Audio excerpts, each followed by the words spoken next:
ఓం శ్రీ గురుభ్యో నమ. గం గణాధిపతయే నమ. శ్రీమాత్రే నమ.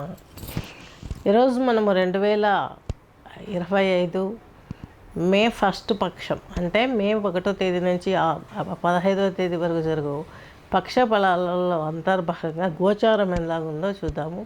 ముందుగా శ్రీ తులసి ఛానల్ని సబ్స్క్రైబ్ చేసుకోగలరు, అలాగే షేర్ చేయండి, లైక్ చేయండి.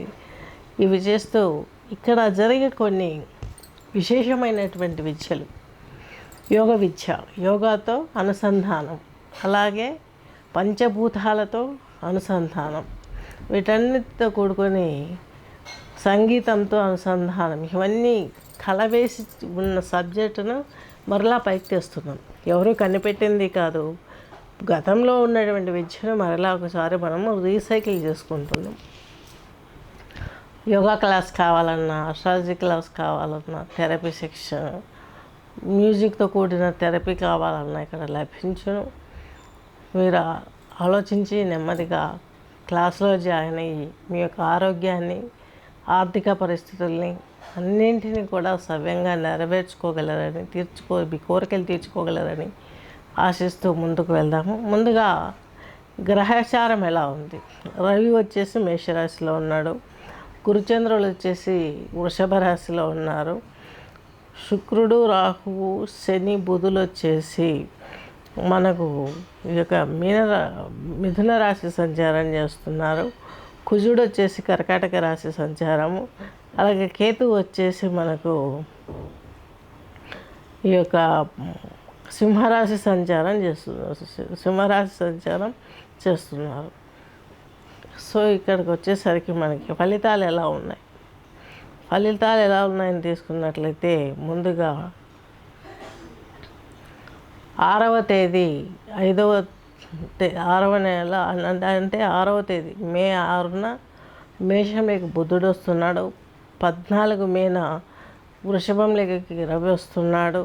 14 మిథునంలోకి గురువు యొక్క మిథున రాశి సంచారం చేస్తున్నారు.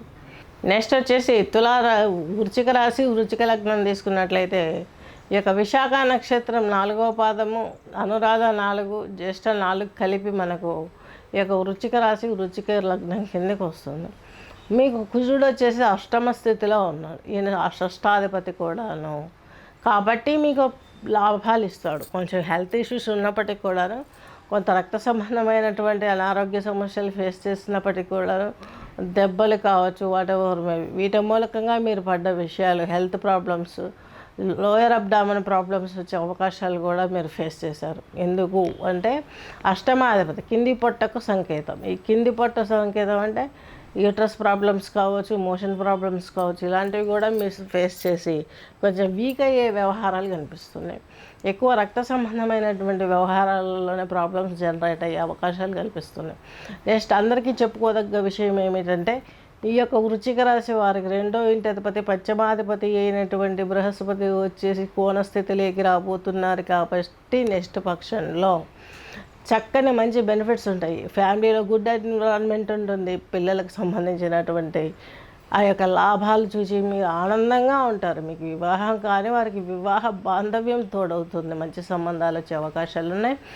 అలాగే వృశ్చిక రాశి, వృశ్చిక లగ్నం వారికి సంతానానికి సంబంధించినటువంటి వివాహాలు, జాబ్స్, అలాగే సెటిల్మెంట్స్కి సంబంధించినటువంటి వ్యవహారాలన్నీ విజయవంతంగా పరిష్కరించి ముందుకు దూసుకెళ్తారని చక్కగా మనం చెప్పుకోవచ్చు. మీకు వచ్చేసి అష్టమంలోకి వెళ్తున్నారు బృహస్పతి. నెక్స్ట్ ఎలా ఉంటుంది? ఏమి ఇబ్బంది పడాల్సిన అవసరం లేదు. ఎందుకంటే ఏ గ్రహమైనా తన ఉచ్చస్థానం వైపు ప్రయాణించే గ్రహం తను ఇవ్వవలసిన నెగిటివ్ని కూడా ఇవ్వదు, చక్కగా మీకు లాభాలనే ఇస్తుంది. ఒక్కటి గురు పెట్టుకోండి. దక్షిణామూర్తి శ్లోకాన్ని చదవండి. గానగాపురం వెళ్ళి అక్కడ దత్తాత్రేయ స్వామి దర్శనం చేసుకోండి. అక్కడి నుంచి మీకు మంచి ఫలితాలు ఇంకా బాగా సమకూరే అవకాశాలు స్పష్టంగా ఉన్నాయి, అర్థం చేసుకోగలరు. నెక్స్ట్ రవి మీకు 6వ ఇంట్లో ఉన్నాడు. ఇప్పుడు 6th హౌస్లో ఉన్నారు. దశమాధిపతి. మీరు చేసే ప్రతి పని వెనుక విజయం మీ వెన్నంటే వస్తూ ఉంటుంది. నెక్స్ట్ వచ్చేసి శనికి చెప్పుకున్నాము, కుజునికి చెప్పుకున్నాము. మరి శుక్రుడి పరిస్థితి ఏంటి? ఈయన 5th అంటే మీకు సప్తమాధిపతి వ్యాధిపతి అయినటువంటి యొక్క శుక్రుడు మీకు 5th హౌస్లో ఉన్నాడు, మీనరాశిలో. ఇంతకంటే సౌభాగ్యం అక్కర్లేదు. చక్కగా అన్ని అమర్చిన ఇస్తరాకులాగా మీకు అన్ని ఫలితాలను మీ ఇంట్లో కలగజేస్తాడు, మీకు కలిగిస్తాడు. ఆనందంగా ఉంటారు, డబ్బు పెరుగుతుంది, వ్యాపారం విజయవంతమవుతుంది, ఉద్యోగంలో మెలకువలు నేర్చుకుంటారు. బిజినెస్ రంగాలలో నవ్వుతూ చిలుకుతూ అందరితోటి పరిచయాలు పెంచుకొని, శభాషణలు పెంచుకొని మీ వృత్తిని మీరు చక్కగా ఎంజాయ్ చేస్తారు. బెనిఫిట్స్ పొందే అవకాశాలు స్పష్టంగా గోచరిస్తున్నాయి. నెక్స్ట్ వచ్చేసి కుజుడు, ఇదివరకే చెప్పుకున్నాము.